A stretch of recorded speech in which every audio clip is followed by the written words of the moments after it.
when I heard the word abuser by this person on my birthday, I was torn apart. That's the only word that was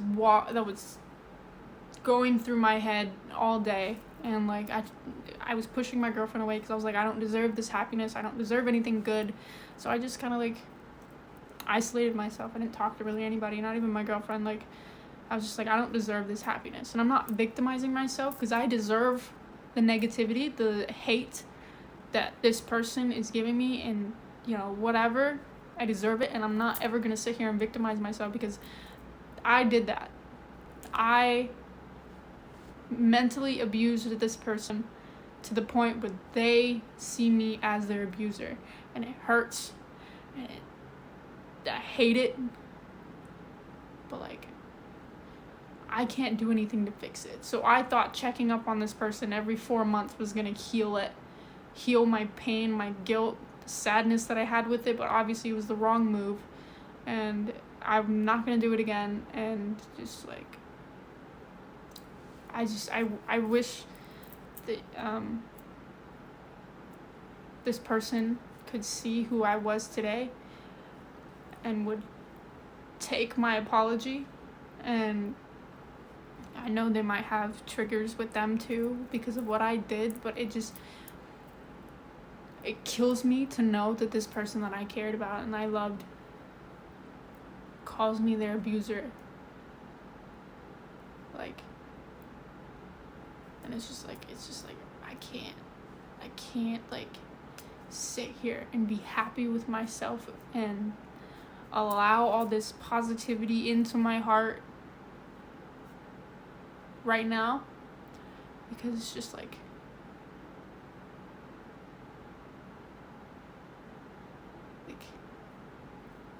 what did you do? I would, every time she would choose someone else over me, I'd threaten to kill myself. I would. And every time I made her choose between me and her family, a lot. Every time she didn't do something that I liked, I would threaten to end my life.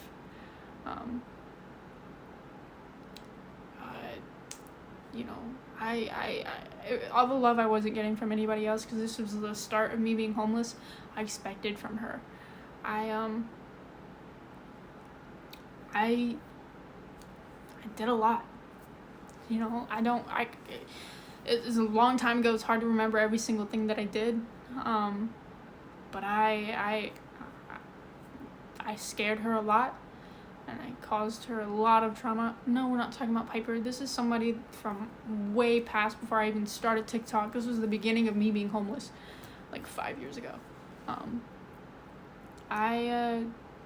One time she had chased me around, because we lived in a motel. One time she was chasing me around the motel, and while I had pills in my hand, about to take them. So she was crying and chasing me around, trying to get me to not take them. And when we broke up, none of you guys knows who this is, and I would like to keep it that way. But when we broke up, I called her and I was like, get back together with me, or I'm gonna do stuff. Like, be here for me, or I'm gonna do stuff to myself. And she left, understandably, and that was her choice, and understandably I would have done the same thing. So that's the day that I died. I did die for like 20 seconds, 5 seconds, I don't know, but I did die that day. But I caused her a lot of pain and a lot of trauma, and I fucked up, but saying that I was a kid isn't an excuse, because even some kids don't do that either. So I just wish that this person could see that I'm no longer that person anymore, and that they were the lesson that taught me not to be that person anymore, because it's horrible. And have you talked to her?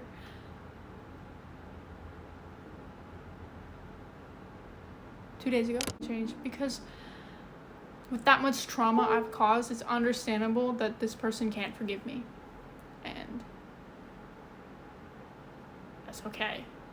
I'm not going to force her to. I'm not going to sit here and make her. Her feelings about me are valid. You know, I was her mental abuser. I was 15, 14 when all that shit happened, you know, but, you know, it's kind of hard for me to just sit down and accept the fact that, you know, that's who I am to somebody. That's another human being.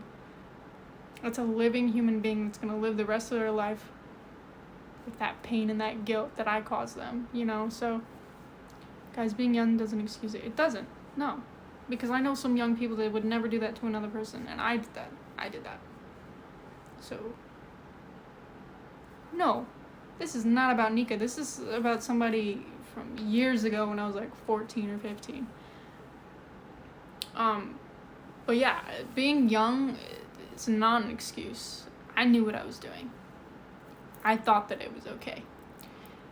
Because, like, growing up, I learned that love was yelling and threatening, because that's what my parents would do.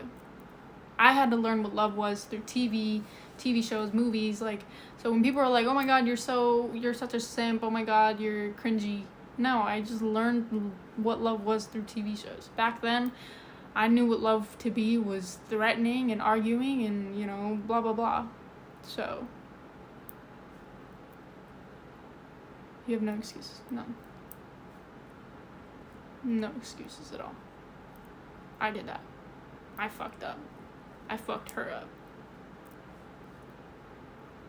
Were you aware that you were emotionally abusing her? I was not. Not aware. I'm aware that me and her were not happy. I was aware that I was hurting her and that, you know, but I didn't really understand what I was doing until she left. She left me. And that's, you know,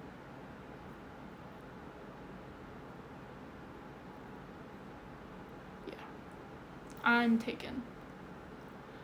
But yeah, I didn't know what I was doing at the time.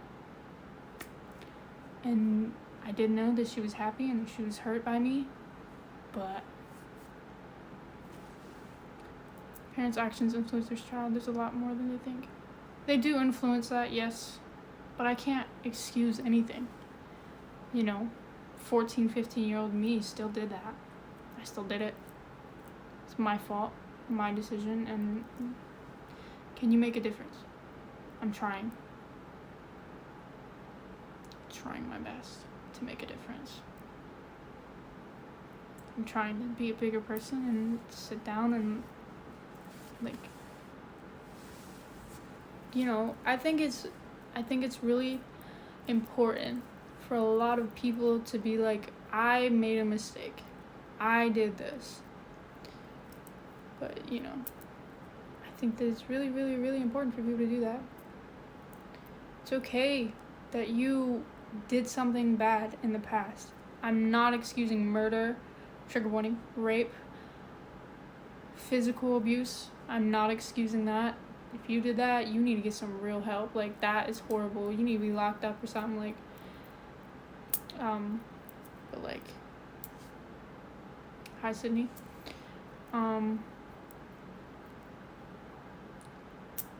But yeah, I'm trying to be a better person, and a lot of people around me are like, you have a good heart, you're always there for people. It's because I try to be. Every good thing about myself was because of the lessons that I had to teach myself throughout that whole situation between me and this person. Like, I didn't learn anything until after, and I'm glad that splitting up happened. I really am, because it taught me a lot. So I don't think I'll ever be able to figure it myself. I feel like Mahood tells us these things for us not to make the same mistakes and learn from it. Most definitely. I hope this does make a difference. I apologize if that offended you. It wasn't funny. So, yeah. Be careful what you post. I have a lot of eyes on me, so obviously, you know, it wasn't funny. But I privated the video, so hopefully, you know, people don't, not because of the hate I was getting, but because of the people who made the video. I hope they don't see it. Hope they will never see it.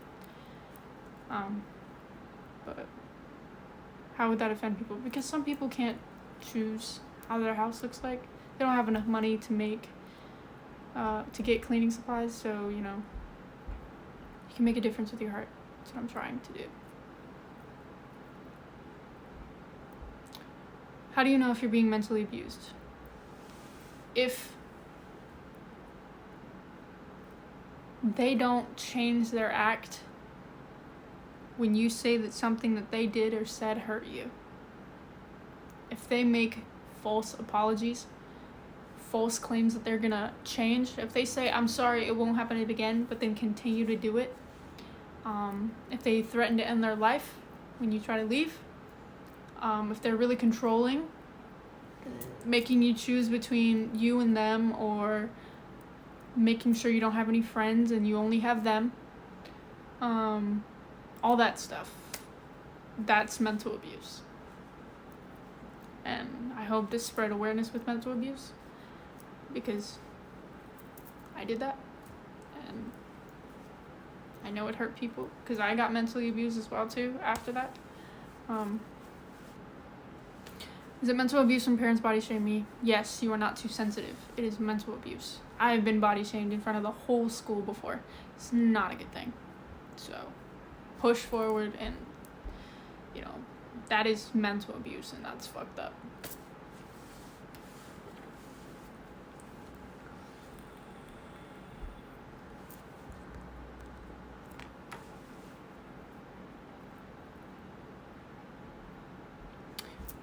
Anxiety meds scary. No. I know some people have, like, I don't want medication, blah, blah, blah, you know, but sometimes they work. I no longer take Seroquel. I was on Seroquel for a year. I just got off of it. But I take trazodone to help me sleep, but it's not scary. You know, it actually helped me a lot. You know, I had really bad anxiety trips, and I had stress hives all over my face, and when I started taking that medication, I was fine. I was more calm. Things that usually destroyed me and triggered the fuck out of me usually just didn't anymore. So yeah, don't be scared. Try it out. If you don't like it, don't try it. Like, get off of it. Find something else. You know, it took a few tries, a few mental hospital visits, for me to get the medication that I'm on, or was on, perfect. So don't be scared. It's a process. Have you ever got bullied in middle school? I mean, in school? Middle school, yes. They called me manure in middle school because I was depressed, couldn't take care of my hygiene, and I stunk, and I was fat. So they called me manure. Thank you, Shania, for the flowers.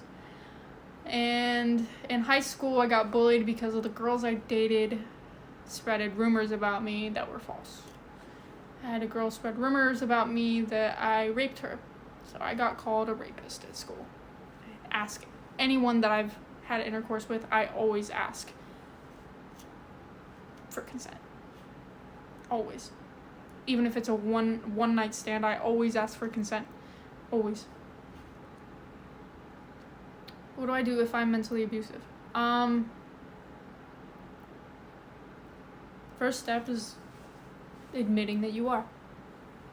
You did do this. You did do that. Pinpoint things that you did do. Fix them.